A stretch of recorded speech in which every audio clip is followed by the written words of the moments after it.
नमस्कार सांग मैंने जय जगन्नाथ जेहेतु आम बाहागर पाखे आसला बाहागर रहा आज प्राय 8 दिन आई 8 दिन आमर ए जोरसरिया घर कम चली घर कम बारी अनुसार आम आईष कौदिन माछ कौदिन चिकेन तो कौदिन डालमा आउ कौदिन डाली एमती सब रोसे चली तो लोकर खाଇବା होची तो आम मानकर खाଇବା तैयारी होची तो से समय अभाव बेस किसी वीडियो मुझे पारुनी तो आज माने वीडियो मोर कौन अच्छी माछटार रेसीपी टी बनैबी बोली आपण पाखे मुझे आनी तो ଏବେ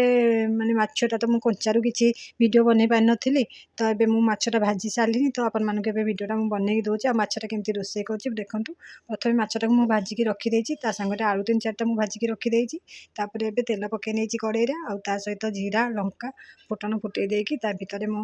ଟମାଟୋକୁ ଛାଡ଼ି ଦେଇଛି ଆଉ ଟମାଟୋ ତେଲରେ ପକାଇଦେଲେ ନା ତା କଲର୍ଟା ଟିକେ ପୁରା ଲାଲ ଲାଲ କଲର୍ଟା ଆସେ ତ ସେଇଥିଲାଗି ମୁଁ ଟମାଟୋ ତେଲରେ ପକାଇ ଦିଏ ସେଇଥିରେ ମଧ୍ୟ ଲଙ୍କାଗୁଣ୍ଡ ଟିକେ ପକାଇ ଦେଇଛି ଆଉ ସେଇ ମାନେ ଲଙ୍କାଗୁଣ୍ଡଟା ସେଇ ତେଲ ତତଲା ତେଲରେ ପକାଇଦେଲେ ଲଙ୍କାଗୁଣ୍ଡ ପଡ଼ିଯାଏ ତାର ରାଗ ବି ବେଶୀ ରହେନି ଆଉ ଛୁଆ ଯେହେତୁ ଆମର ଖାଉଛନ୍ତି ବେଶୀ ରାଗ ଖାଇପାରୁନାହାନ୍ତି ତ ସେଇ ଟମାଟୋରେ ମୁଁ ତେଲରେ ପକାଇ ଦେଇଛି ଲଙ୍କାଗୁଣ୍ଡ ତା ସହିତ ହଳଦୀ ଗୁଣ୍ଡ ଆଉ ଲୁଣ ପକାଇକି ତାକୁ ଭଲ ଭାବରେ କଷେଇ ନେଲି ଆଉ ଟିକେ ଫିସ୍ ମସଲା ପଛରେ ପକାଇ ନେଲି ତାପରେ ଆଳୁଟାକୁ ତା ଭିତରେ ଛାଡ଼ିଦେଲି କାରଣ ମାଛଟା ଛାଡ଼ିଦେଲେ ସିଏ ସିଝିଯିବ ଆଳୁଟା ଭଲ ଭାବରେ କଷେଇ ଦେଇକି ତା ଭିତରେ ଝୋଳ ଯେତେ ମରି ଆସିଲା ଆଉ ଫୁଟି ଆସିଲା ତ ମାଛ ବି ଆପଣମାନେ ତ ଏବେ ଦେଖିଲେ ଆଉ ଏତେ ବ୍ୟସ୍ତବହୁଳ ଜୀବନରେ ମୁଁ ଏବେ ମାନେ ଭିଡ଼ିଓ କରୁଛି ଆଉ ସମୟ ବି ବହୁତ କମ୍ ଯେହେତୁ ବାହାଘର ଟାଇମ୍ ପାଖେଇ ଆସୁଛି ଆଉ ଯେତିକି ପାଖେଇ ଆସୁଛି କାମ ବି ସେତିକି ଅଧିକ ଲାଗୁଛି ତ ଯାହା ବି ହେଉ ଆପଣମାନଙ୍କୁ ସେଇ ମାନେ ଏତେ କଷ୍ଟ ହେଉ ପଛେ ଆପଣମାନେ ମାନେ ଯିଏ ବି ଭିଡ଼ିଓ ବନାଉଥିବେ ତ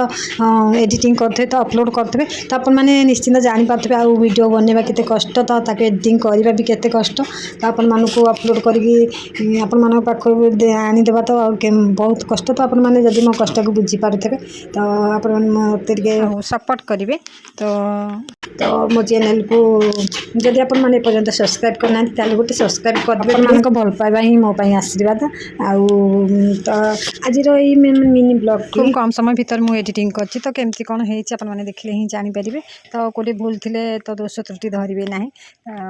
ଚାଲନ୍ତୁ ଆଜିର ଏଇ ମିନି ବ୍ଲଗ୍ଟି କେମିତି ହେଇଛି ଆପଣମାନେ ମୋତେ ନିଶ୍ଚୟ ଲେଖିକି ଜଣାଇବେ ଆଉ ଭଲ ଲାଗିଲେ ଲାଇକ୍ କମେଣ୍ଟ ଏବଂ ସେୟାର କରିବେ ଆପଣମାନେ ଯଦି ମୋ ଚ୍ୟାନେଲ୍ ନୂଆ ଅଛନ୍ତି ତାହେଲେ ଟିକେ ସବସ୍କ୍ରାଇବ୍ କରିଦେବେ ଆଉ ଏବେ ତ ମୋର ମାଛ ମାନେ ପୁରା ରେଡ଼ି ହେଇଯାଇଛି ମାଛ ଝୋଳ ଆଉ ଲୋକମାନେ ଖାଇବା ପାଇଁ ଏବେ ମୁଁ ବଢ଼ାବଢ଼ି କରିଦେଇକି ରେଡ଼ି କରିଦେବି ତ ଲୋକମାନେ ଆସିଲେଣି ଖାଇବା ପାଇଁ ତ ଆଜିର ଭିଡ଼ିଓଟି ମୁଁ ଏଇଠି ଏଣ୍ଡ କରୁଛି ତ ଆପଣମାନଙ୍କୁ ଯଦି ଭଲ ଲାଗିଥାଏ ମୋତେ ନିଶ୍ଚୟ କହିବେ ରହୁଛି ନମସ୍କାର ଜୟ ଜଗନ୍ନାଥ।